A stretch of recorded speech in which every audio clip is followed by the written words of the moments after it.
Estamos de volta para mais um programa Despertar, produzido pelo Centro Espírita Amor e Caridade e que sempre traz uma nova notícia, uma nova ideia, um tema diferente para a sua reflexão. Conosco hoje, Eduardo Pérez. Olá, Sidney, tudo bem? É um prazer retornar aqui ao programa, um prazer estar com você aí de casa novamente, um grande abraço, muito obrigado pela sua audiência, viu? Nós sempre oramos. Todas as religiões nos aconselham à prece. Devemos nos comunicar com Deus, devemos lançar a Deus os nossos pedidos. Aliás, orar parece que é um sinônimo de pedir, Eduardo.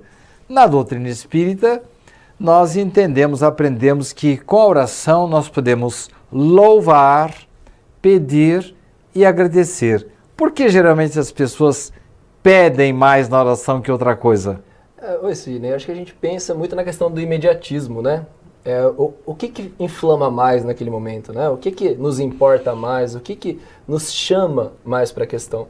Então é o pedir, né? Nós precisamos de muitas coisas, nós queremos muitas coisas, ou melhor dizendo, Sidney, achamos que precisamos de muitas coisas. Nós somos chorões, então? Nossa, somos demais. A gente pede coisas o tempo todo, coisas que nós poderíamos fazer sem ficar pedindo toda hora muitas questões. Mas às vezes a gente está precisando de ajuda, né? Claro. Nós estamos passando aí por um momento difícil, com muitas tendências ao suicídio, Sim. Pessoas com depressões, com ansiedades, e elas precisam da ajuda de alguém. Isso. Quando esse precisar é legítimo, quando ele realmente é uma necessidade, tudo bem fazer oração, mas a espiritualidade já está por perto.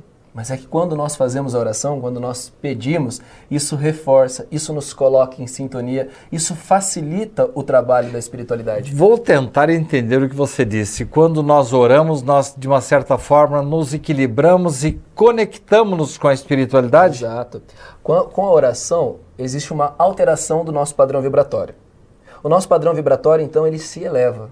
E quanto mais elevado é o nosso padrão vibratório, com mais espíritos elevados compatíveis com esse padrão a gente vai se conectando. Então, elevar o nosso padrão é elevar a qualidade das sintonias que nós criamos à nossa volta. Como falamos no começo do programa, nós podemos pedir, podemos agradecer, o que raramente fazemos, Isso. e podemos louvar. O que é louvar? É adorar a Deus? Veja que interessante. Quando nós estávamos fazendo o Cohen, né, existiu essa dúvida. O que é louvar? O que é adoração? Não é verdade? Abaixar-se, ajoelhar-se e render-se à divindade? Muitas pessoas ficam na dúvida. Como é que nós vamos proceder? E aí, louvar e adorar também são coisas diferentes. O louvor é o dar crédito, não é? É o dar crédito a Deus, é reconhecer a ação de Deus na nossa vida. Então, Sidney, de manhã, por exemplo, quando você acorda e abre a janela e vê aquele dia muito bonito, e a gente pensa, nossa, olha que dia lindo que Deus fez. Aí você vai para a mesa do café da manhã, vê sua família reunida e pensa, obrigado Deus, olha o que Deus preparou, permitiu que acontecesse, não é? Então isso é louvar, é reconhecer a ação de Deus, reconhecer a presença, o trabalho de Deus. Mas aí tem um exercício de louvor interessante. Eu acho que dos exercícios que nós fazemos de louvor, o mais difícil é enxergar a ação de Deus também naquilo que não nos agrada. Quando a gente abre a janela de manhã, tá aquela chuva, aquele temporal. Quem abriu a janela e já pensou, nossa, que dia que Deus fez, que dia bonito que Deus fez. Porque existe beleza até no dia do temporal de chuva. Que na verdade é um mecanismo hidrológico que faz toda a água desse planeta se distribuir, tudo andar nesse planeta, que também é importante. Louvar é uma coisa, adorar é outra. Adorar é outra. O que é adorar? A lei de adoração, ela aparece como a primeira lei das leis morais que Kardec nos apresenta lá no Livro dos Espíritos. Kardec, ele se fala aqui, caros telespectadores, é Allan Kardec, Isso. aquele que escreveu o livro principal do Espiritismo, que é o Livro dos Espíritos. Eu estou esclarecendo porque claro. A grande maioria dos nossos telespectadores não são espíritas. Nós temos que usar o linguajar que eles entendam. Correto, perfeitamente. Então, enquanto Allan Kardec codificava e foram apresentadas as leis morais, ou seja, aquele conjunto de leis que na verdade é uma lei maior, mas que Kardec, né, Allan Kardec pedagogo, dimensionou em 10 leis, fragmentou em 10 leis para facilitar o nosso entendimento, ele coloca então a lei de adoração como a primeira. Por que será que ele colocou essa lei? Será que foi ao acaso? Será que foi aleatório? Tem alguma coisa no trabalho de Kardec que foi aleatório? Difícil, né, apontar alguma coisa nesse sentido. Então a lei de adoração aparece porque a palavra adoração, ela deve ser entendida como relacionamento. Portanto, é a lei de relacionamento. Pensa na nossa vida, tudo não começa com relacionamento com as coisas e as pessoas? Como é que então nós iríamos nos relacionar com todas as demais leis? Como é que nós nos relacionaríamos? Precisava então passar pelo princípio. E o princípio é a adoração. O princípio é o relacionamento. Então a lei de adoração, na verdade, é uma lei que nos convida a refletir a qualidade do nosso relacionamento com Deus, com as pessoas, com a vida de modo geral. Mas a palavra adorar não é gostar? Muitas vezes nós confundimos, não é? Na verdade, é até uma tendência. Eu gosto de chocolate, eu gosto de passear, eu gosto disso, gosto daquilo, eu adoro fazer isso e aquilo.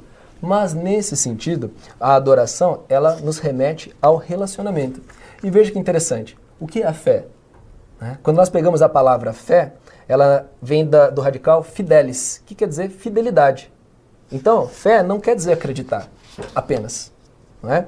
A palavra fé, ela vem de fidelis, que significa fidelidade. E, Sidney, para ter fidelidade, o que nós precisamos? De um relacionamento. Então, a fé, ela está muito relacionada, então, ao tipo de relacionamento que nós temos com Deus. Quando nós pensamos em fé, portanto, nós estamos pensando no relacionamento que nós temos com Deus.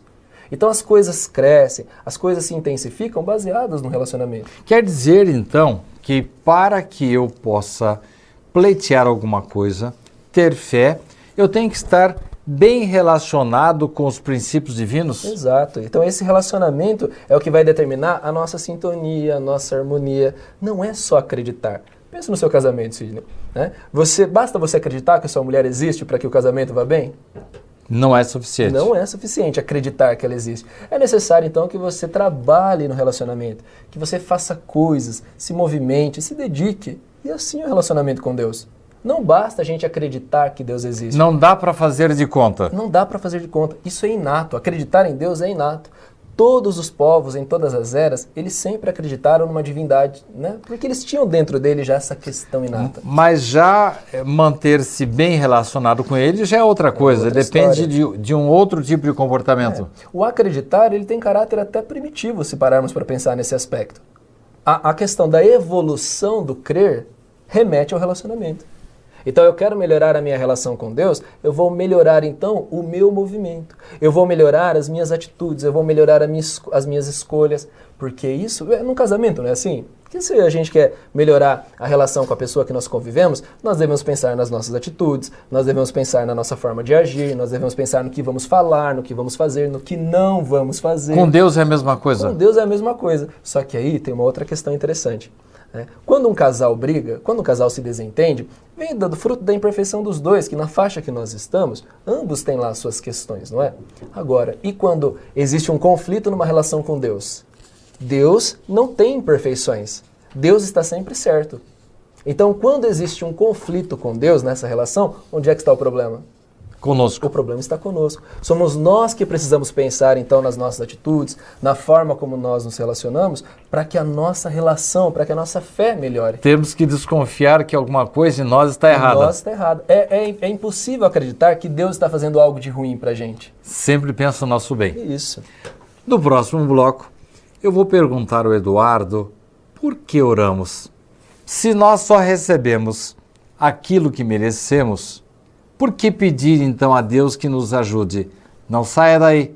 Voltamos já já com mais coisas em torno da prece, da oração, da nossa relação com Deus.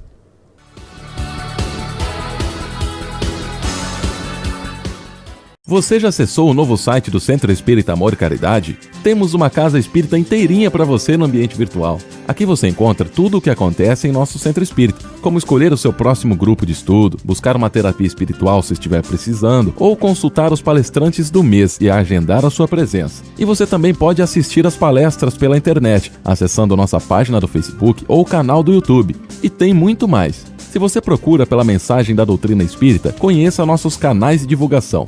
Neles você acompanha a programação da Rádio SEAC, acessa a nossa editora SEAC ou lê seu jornal Momento Espírita online.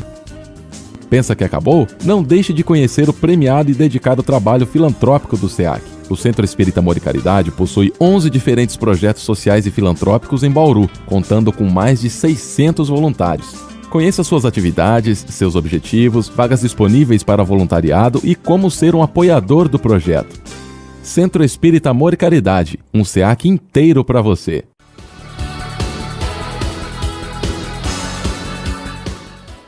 Estamos de volta para mais um bloco do Despertar de hoje, uma conversa muito interessante com Eduardo Pérez, falando sobre a prece, a nossa relação com Deus. Adianta orar? Afinal de contas, nós não recebemos o reflexo do nosso merecimento? Eduardo, adianta orar? Olha, adianta e adianta muito. Sabe que uma vez, Sidney, assistindo inclusive uma de suas palestras, você nos apresentou naquela palestra uma receita de como orar. Mas você fez isso de uma maneira muito interessante. Você trouxe um vídeo, inclusive recomendo para as pessoas, o canal Amigos da Luz, que é um canal espírita, não é? que trata o espiritismo com humor, é muito interessante, são vídeos curtos, recomendo a todos. Especificamente nesse dia, você nos trouxe um vídeo que falava sobre as preces. E coincidiu, Sidney, que naquele dia meu pai conversava comigo e com a família, dizendo que ele não sabia fazer preces. Dizia, olha, eu não sei fazer preces, vocês falam de um jeito muito bonito, vocês falam de um jeito... Ele quis dizer, né, a articulação que nós usamos com as palavras. A parte formal. Isso. E ele disse, olha, meu pai é um homem simples, ele dizia assim, eu não sei fazer isso, portanto eu não sei rezar. E tanto que foi daí que surgiu a ideia dessa conversa, né, Sidney? Como é que será que é conversar com Deus, então? Como é que será? Quais são as regras? Existe regra, será? E foi nesse sentido que eu fui conversar com o meu pai. Disse para ele o seguinte, pai, Deus não está preocupado com as palavras que nós usamos. Deus não está preocupado se nós vamos romantizar, se nós usaremos palavras eruditas, se nós vamos fazer de uma maneira mais formal. Não é isso que Ele está preocupado. Deus olha para o nosso coração. E lá na pergunta 658, existe uma explicação do Livro dos Espíritos muito interessante sobre isso, dizendo que Deus está preocupado com as nossas intenções, com aquilo que vem do nosso coração. Então, pode ser que a gente não saiba usar as palavras corretamente do que a gente quer dizer. Talvez a gente pense em muitas coisas que não consiga necessariamente ordenar em palavras. Para Deus não interessa. Deus conhece exatamente, Deus traduz, Ele percebe a linguagem que diz o nosso coração. Mas Ele já não sabe das nossas necessidades, então por que aborrecê-lo relembrando dessas necessidades? Porque quando nós oramos, quando nós fazemos prece, nós entramos no estado de adoração. Ou seja, nós melhoramos o nosso relacionamento. Voltamos para aquela questão. Sidney, sua mulher já não sabe que você ama, por que você precisa ficar dizendo de vez em quando, então? Porque isso melhora a relação. Melhora para ambos. Deus sempre tem uma boa relação com a gente, mas quando nós nos colocamos também a fim de melhorar essa relação, a fim de exercitar a nossa fé, realizar as preces, nós nos elevamos. O nosso padrão vibratório melhora, é mais fácil sintonizar. É como se estendêssemos as antenas espirituais para que Deus nos desse o caminho para encontrarmos a solução para os nossos problemas? Exato, é como se Deus permanecesse o tempo todo, é assim, né? Deus permanece o tempo todo com as mãos estendidas para a gente. Quando a gente faz oração, nós erguemos as mãos e encostamos na dele. Você falou no bloco anterior, ou no momento anterior, que as orações, elas não precisam ter palavras rebuscadas. O que importa é o nosso sentimento, a nossa sinceridade. E você me fez lembrar de uma oração de um preto velho, que antes de começar a trabalhar, ele toda manhã tirava o chapéu, colocava de encontro ao peito e dizia simplesmente, Senhor, preto velho está aqui. Essa era a oração dele. Mas e que oração melhor do que essa? E me lembrei também, Eduardo, de um senhor que estava desempregado e de repente ele orou muito em casa, falou, bom, já orei, bom, deixa eu começar a andar. E teve uma intuição de ir até uma banca de jornais. E pegou um classificado e foi ali e foi empregado, foi admitido. Deus atendeu a sua prece? Veja, nesse caso especificamente, pelo que você está contando, essa intuição dele ir até a banca, procurar aquele jornal, parece que foi a ação da providência, que o inspirou de maneira positiva a se movimentar, a não ficar esperando em casa que o emprego viesse bater à sua porta. E a prece faz isso conosco. A prece nos estimula a bons movimentos, a trabalho, a desenvolver, a nos colocar em atividade para buscar solucionar os nossos problemas. Porque, Sidney, muitas pessoas dizem assim, você já deve ter percebido, né? Nossa, eu rezo tanto, peço tanto e Deus não faz as coisas que eu peço, não é? Ah, Deus não resolveu os meus problemas. E Deus não vai resolver os problemas para a gente. Quem resolve os problemas? Nós resolvemos os nossos problemas. Porque se ele ficasse lá só resolvendo problemas, ele não permitiria que nós nos desenvolvêssemos. Estamos aqui para lidar com os problemas, porque é lidando com eles que a gente cresce. Eu me lembro de uma história de um senhor, era um fazendeiro, que costumava andar a cavalo e ele estava troteando, indo para a cidade, quando teve uma ideia, passou em frente a uma das casas de um dos seus colonos e percebeu alguma coisa estranha. O cavalo, em cima do cavalo, um certo nível, que ele pôde ver pela janela uma menina orando. Menina, o que você está fazendo aí? Eu estou orando, pedindo a ajuda de Deus. Para quê, menina? Minha mãe está doente, meu pai está desempregado e eu preciso da ajuda dele para comprar o remédio para minha mãe e ajudar o meu pai. Ah, Deus não vai se preocupar com você não, menina.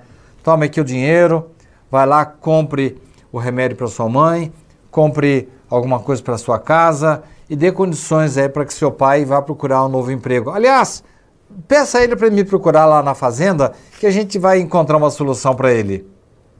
E foi embora.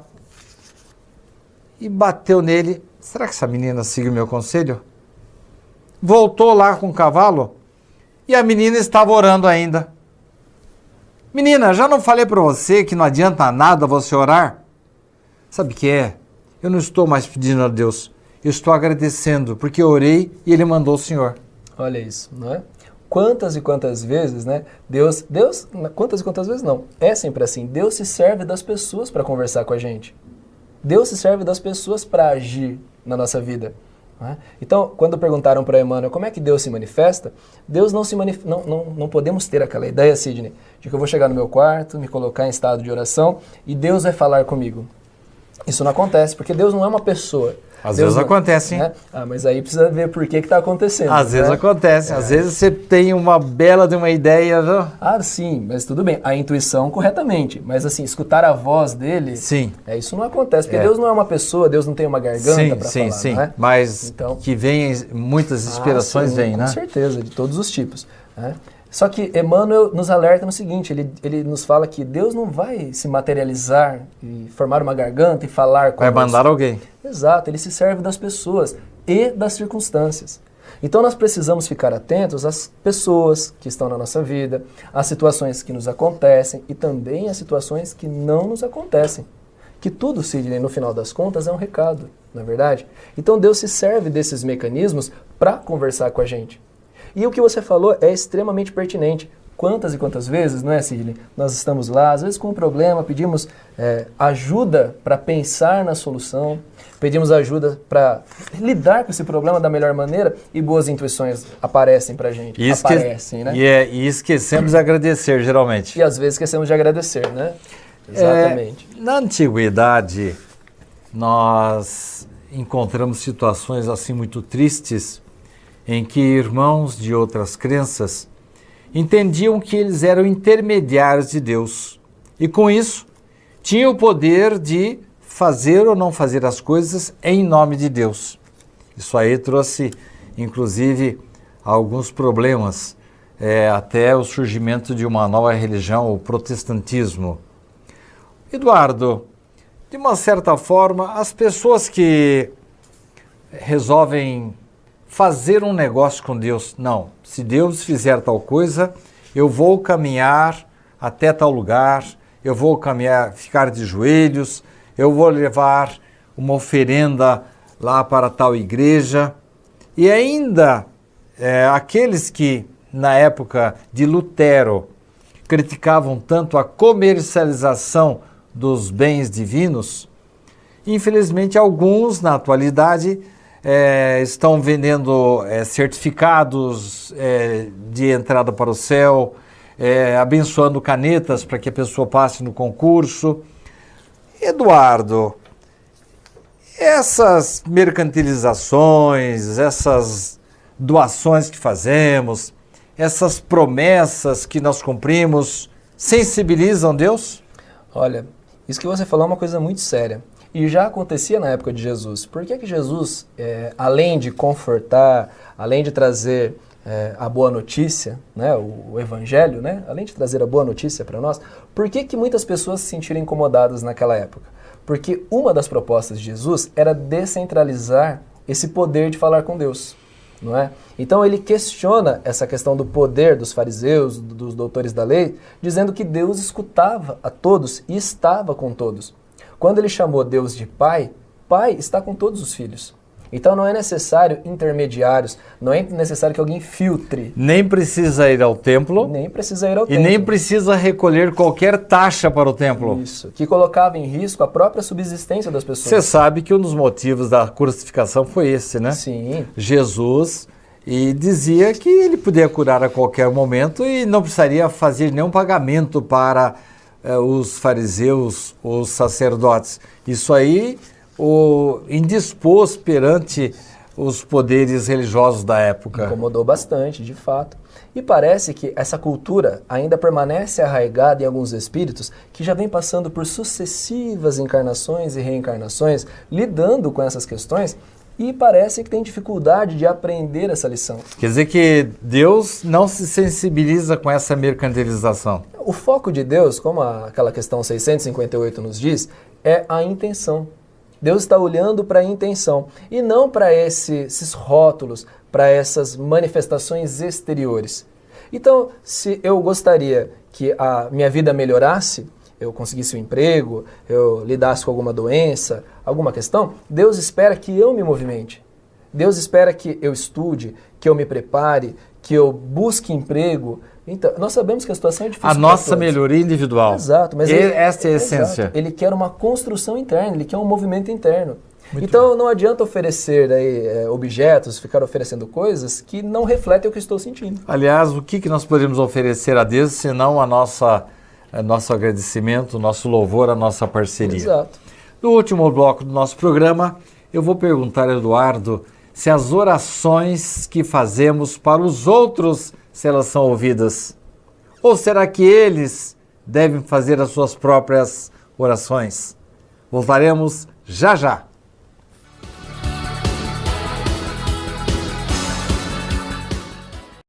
A Livraria SEAC conta com mais de 4.500 títulos, obras básicas do Espiritismo, romances, livros infantis, adolescentes e adultos, de todos os gêneros da literatura espírita. E mais, a Livraria SEAC oferece o Clube do Livro, onde o sócio paga uma pequena mensalidade e retira uma obra diferente a cada mês. Aqui você também encontra agendas, DVDs, CDs de músicas instrumentais, CDs de palestras, audiolivros e livros de bolso com mensagens diárias. Para as crianças, a Livraria SEAC tem um cantinho especial, com cadeiras e mesinhas, para que os pequenos possam desfrutar de uma boa leitura com conforto. Outro espaço especial da livraria são as prateleiras reservadas à obra completa de Richard Simonetti, consagrado autor espírita. Todo o lucro arrecadado pela livraria é revertido para as obras do SEAC. Venha nos visitar e conheça ótimas opções para sua leitura e para presentear quem você ama. Livraria SEAC.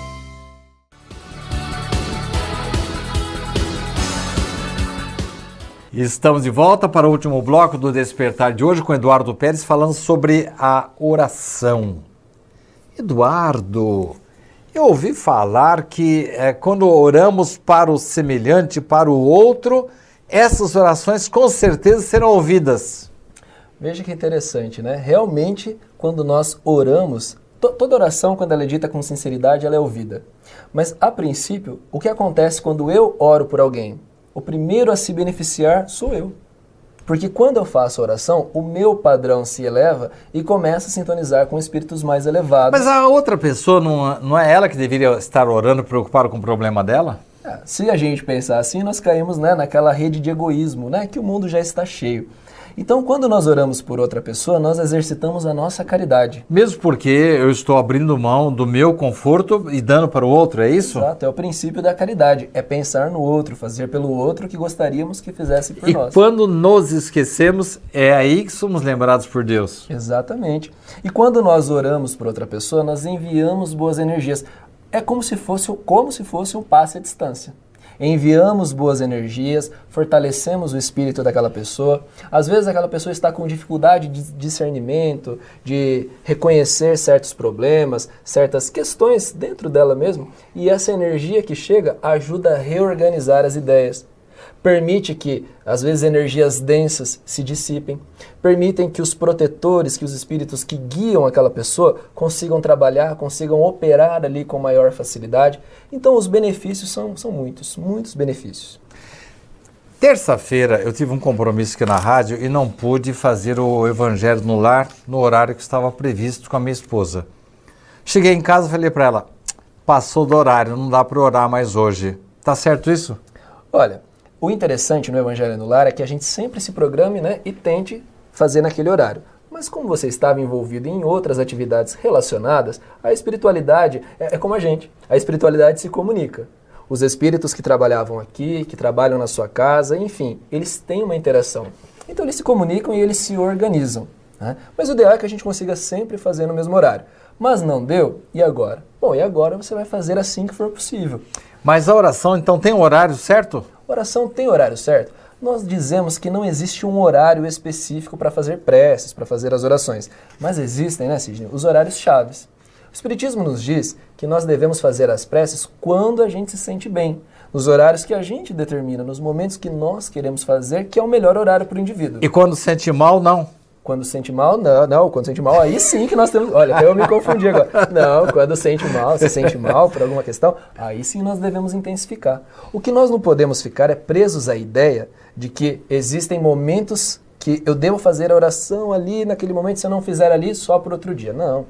Quando a gente acorda, nós temos um dia inteiro pela frente, um dia cheio de tribulações, de problemas para resolver.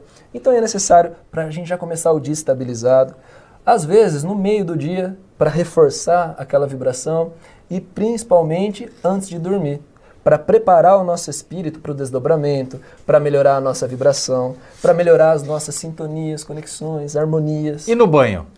Pode ser feito no banho também, pode ser feito enquanto está passeando com o cachorrinho, não é? Uma coisa interessante, Cid, que as pessoas sempre dizem, eu não faço preces e tal, porque eu não paro às vezes para rezar, né? Eles dizem, eu não paro para rezar. Só que o Espiritismo nos apresenta o estado de prece. Ninguém consegue rezar 24 horas por dia, não é? Não dá para rezar 24 horas por dia. Mas o que é que a pessoa consegue fazer? Ela consegue permanecer em estado de prece por muito tempo. O que é esse estado de prece? É toda vez que nós nos colocamos numa ação edificante.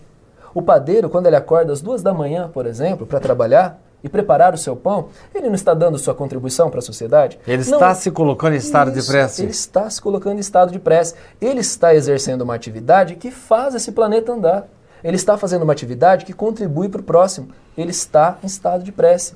Toda vez, então, a mãe, quando acorda o seu filhinho, prepara para ir para a escola, o marido, quando vai colaborando, estão todos em estado de prece. Foi ler um bom livro, foi desenvolver uma atividade em determinado lugar, está em estado de prece. Seu amigo te procurou e está contando algum problema, você está ouvindo, está em estado de prece. O trabalho é a melhor prece? O trabalho, sem dúvida, sintetizou, essa é a síntese. O bom trabalho é aquele que edifica, aquele que nos transforma, aquele que colabora conosco e com o próximo, é a melhor prece que existe. É interessante, Sidney, que algumas pessoas acreditam que é preciso falar Deus na prece. Se não falar Deus ou Jesus, a prece não valeu. E dizem isso, não valeu, né? Mas olha que interessante, tem um diretor, eu trabalho em escola, sou professor, então nós temos um diretor que quando chega no horário dos professores saírem da sala dos professores e rumarem para as salas de aula, ele diz assim, toda vez. Então, meus amigos, vamos lá, mais um dia de aula, vamos ensinar essas crianças, vamos trabalhar, muita paz para vocês. Não falou Deus. E fez uma oração. Não falou Jesus. E fez uma prece. E uma bela de uma prece, porque ele realmente deseja que as aulas ocorram bem naquele dia. Um outro exemplo interessante, só para finalizar essa parte desse assunto, né, de falar de Deus ou não, no aniversário das pessoas. Quando você felicita alguém pelo seu aniversário, oh, meu querido, parabéns, felicidades, que você cresça, que você tenha sucesso, que sua vida caminhe, que você tenha paz. Às vezes não falou Jesus ou Deus, Mas está mas subentendido. fez uma bela de uma prece para aquela pessoa. Por Nós isso a somos- vibração no aniversário é tão interessante. Que bom. Nós estamos chegando ao final do programa. Eu quero saber o seguinte. Você já falou que a oração não precisa ser muito longa e também não tem que ser muito prolixa. Você não quer trazer o seu pai aqui para eu ensinar para ele uma oração enorme de Cáritas aqui, para ele poder aprender a orar? Veja que interessante, né? Muitas pessoas acreditam, isso é inclusive uma das perguntas do Livro dos Espíritos, acreditam que o mérito da prece está na longura, no tamanho da prece. Quando na verdade... Com todo respeito às pessoas que rezam o terço, né? Desde que ela se mantenha sintonizada, desde que ela mantenha bons pensamentos, ela pode ficar por horas rezando. Eu acho difícil, né, nas nossas condições. O hindu tem um sistema lá que ele fica o tempo todo tentando manter-se em sintonia, parece que é uma espécie de oração, Isso né? é um exercício. O exercício ele leva realmente a prolongar a concentração e tudo mais. Mas para nós que às vezes não temos esse exercício, não estamos afiados nesse sentido, então não é necessário uma prece longa, porque muitas vezes nós ficamos mecanizados. Ficamos mecanizando sem raciocinar sobre a questão da prece. Quer dizer que o essencial, telespectador, não é orar muito, é orar bem. É orar bem, orar com qualidade, porque a prece ela deve ser uma revisão da nossa postura, um autoconhecimento. Isso melhora a nossa relação com Deus. Então, com isso, estamos adorando a Deus. Com isso, estamos adorando, estamos melhorando o nosso relacionamento, fortalecendo nossa fé. Obrigado pela sua presença. Eu que agradeço. Obrigado pela sua audiência. Até a semana que vem.